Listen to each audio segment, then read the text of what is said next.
97.9 The Box, H-Town's #1 hip-hop and R&B station, the G and the Pimp. And we got our roses today. Pimp, they give us our flowers today. We got flowers today. And guess who brought it in? I've been a big fan of this young lady since she started her career. She's so humble, so talented.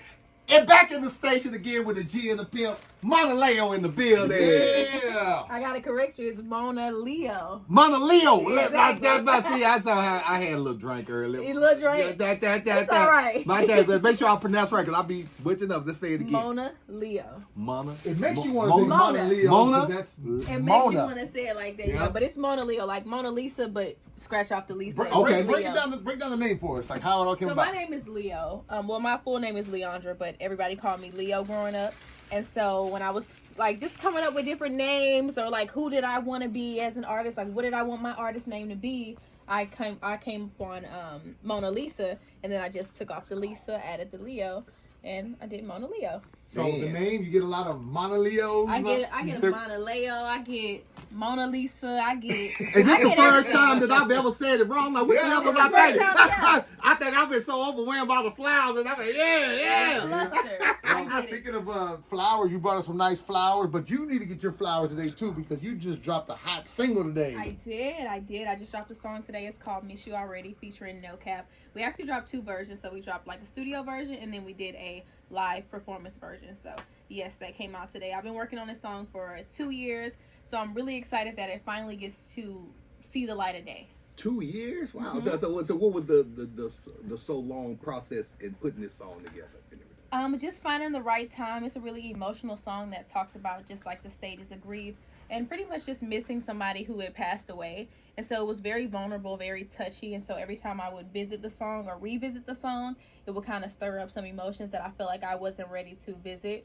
And so now in 2022 that my life is kind of changing, and I've lost more people. And so this song is even more personal now. I feel like it was a really good time now to drop it, especially with the holidays coming up, the seasonal depression, and you know how it is when you are spending the holidays without certain loved ones. It just gets really difficult and gets really hard. So I feel like it would be a good time to just kind of shed light on that whole grieving and healing process now. You done super blew up. I see you doing the touring on some of the biggest stages out there. Correct. And all of that, magazine covers, Correct. all these accolades. How does it feel? It feels really good. It's a super surreal experience because this is something that I've like worked hard for and prayed for. So to see everything come to fruition, I just sometimes have to pinch myself because it just feels like I'm still living in like a dream almost. So take us to the beginning, like how it all started. Like what made you want to get into the rap game? Like where did it all start? Right. The beginning. So actually my younger brother, his name is Young Rampage. He's a really, really, really talented artist. It was his birthday, and I took him to the studio. It was like his 14th birthday, I believe. I took him to the studio for his birthday, and he was recording music, and he wanted me to do a song with him. And so I was like, okay, I'll do it for your birthday. But I obviously wasn't a rapper at that time, so it was just very uncomfortable. I was super anxious, but I wanted to do that for him because it was his birthday. So we did the song together, and we put it out on Instagram, and it started getting like a good response. And so I just kind of kept working at it. I was like spending all my money on studio time. Literally, I would like get my little checks that I had from the job that I was working at the time, and I would just spend it all on studio time just to keep perfecting my craft and just seeing myself grow. I was really excited about that, and it was something new. It was something fun for me. So I was able to be consistent and be persistent with it. And then I stumbled across this record. This producer, his name is Marion Crazy, he posted this beat on his Instagram page, and I saw it, and it was sampling Knocking Pictures Off the Wall by Youngster. So when I heard it, I was like, oh my God, I love this song. I love the beat. I love the way that he set it up. I texted him. I said, hey, is anybody using this beat? Can I have it? He gave it to me. I recorded over it. I posted a snippet on Twitter, and then it went viral. And the rest is history. Oh, man. That was one of the hard ones, man. That was the ladies' anthem right there, man. Ooh, that's what I'm talking love about. That. Yes, indeed. Yes, indeed. MONALEO in the building right now. What has been the moment for you in this past year where you was like, I know I got a lot of work to do, but I made it? Like, which moment was that this year? I would say, and I tell everybody this because this was like probably the most surreal experience for me, I would say definitely working with Beyonce on the Ivy Park campaign was my biggest accomplishment. I got to meet Beyonce. Her team flew me out to LA, and we shot for her brand Ivy Park. I did a couple like campaign shoots. I got to meet her on set.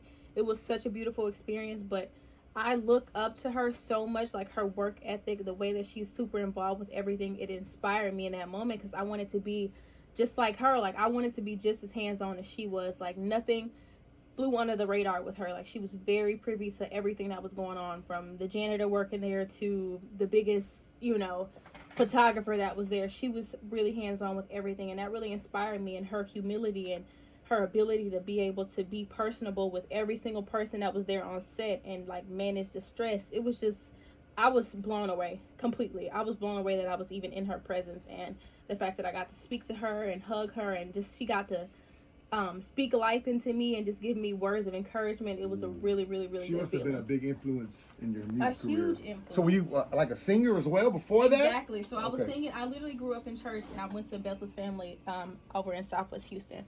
So I grew up in church. I sang in church. I was singing in the choir. I was singing in my school choir. I would play the flute in the band at my school choir. I played the piano. That was like my thing. So I was always really into melodies, and Beyonce was definitely one of my biggest influences for sure. Man, I'm loving it. I'm loving it. I'm loving it. That's the top, like right there. I'm like, what was she gonna say? And she said Beyonce. Oh, it don't get no better than It that don't get right no there. bigger than Beyonce. MONALEO in the building right now, doing it big. What's next up? Like, what's the next plateau that you want to accomplish in your career? I want to put out an album. That's my biggest goal. I'm very indecisive, and I'm a very anxious person, so it really takes me a long time to settle on something, let alone like settle on a certain number of tracks that go into an album and settle on an album name. So it's a whole thing right now, but that's my next biggest goal career wise. It's just putting out a body of work that people can be able to revisit years from now and still be able to listen to it and be fulfilled. So that's my biggest goal right now. And I've seen your name pop up on so many, so I can't pick one out, but I know they were major. We've had a lot of major festivals, Rolling Loud and everything. Yeah. Did you get stage fright when you saw all those Every people? time. I get the stage fright every time, because it's just like, y'all gotta think about it. You going on stage and seeing thousands of people who don't necessarily know who you are, because most of those people are there for like the headliners, right? Honestly speaking, like they don't really come. Well, some of those people don't really come for like the smaller people that come. So that come to perform. So I was just really nervous. I was just like, wow, I hope they receive me well. I hope like I'm able to interact with the crowd. I hope that they appreciate me being here, and they always do. So I'm really grateful to Rolling Loud, everybody who was in charge of that festival, for like taking a chance on a smaller artist, an independent artist like myself. Like, that means a lot to me, for sure. And you know what? I talk to a lot of artists, and it's funny that you say that. You're thinking that they may not know who you are, but they actually do. These people that did the research. That's why they put you on there. Yeah, they have. You know what I'm Exactly. saying? Yeah, that's Because I true. know you saw some people that were rapping the words I out there. did. See, I'm I telling you. did get to see some people that were rapping, and that's like the few people that I do see like that really just, it just helps me, and it really does boost my confidence, because going into those festivals, you really do feel like in the back of your mind, I'm the smallest artist on this lineup. Like, I'm the second performer out of 30 performers. Like, no one's gonna care if I'm here. And then you see a few people out there, and they're like singing your lyrics back to you, and they're looking you in your eyes, and they're just as excited to see you as you are to see them. And it's a really fulfilling experience. Oh, yeah, and it's definitely, the new single, Miss You Already, is out on all platforms. I need y'all to go stream that. I need y'all to go pick that up. I need y'all to do all of that and be out there tomorrow for the big presentation of the mural. Give them the details on that once again. Correct. So tomorrow we are doing a mural reveal, and we are doing a lantern release instead of a balloon release, because it's more eco-friendly. So the details for that, the address is 1612 Austin Street, Houston, Texas 77002, and we're doing that tomorrow, Friday, December 9th at 4 p.m. Man, make sure y'all in the building. Got any shout outs you want to shout out to? Know you got people listening. Shout out to my mother, Tiffany. Shout out to my grandmother. Shout out to my grandparents, my brothers, my little sister. Shout out to my boyfriend, Khalik. Shout out to my whole family. Shout out to my team, the Stomp Down team here in Houston. Shout out to The Orchard. That's my distribution company. Shout out to everybody who supports me and believes in me. And is rooting for me. I appreciate you guys. Man, shout your social media out for the people that may not be currently following so they can start following. If you don't follow me, I'm my Instagram name is @TheMonaLeo. That's TheMonaleo, and it's the same for Twitter. It's the same for TikTok. It's the same across all platforms. And my YouTube is just MONALEO. Man, that is MONALEO in the building, man. I appreciate you coming. Every time you got something to do, man, it's open door policy. You family now. You just pop up and you say, Q, I want to come. Come on, bust up in the mother. Okay. I'm going to pop up there. That's going I'm going to do it. down.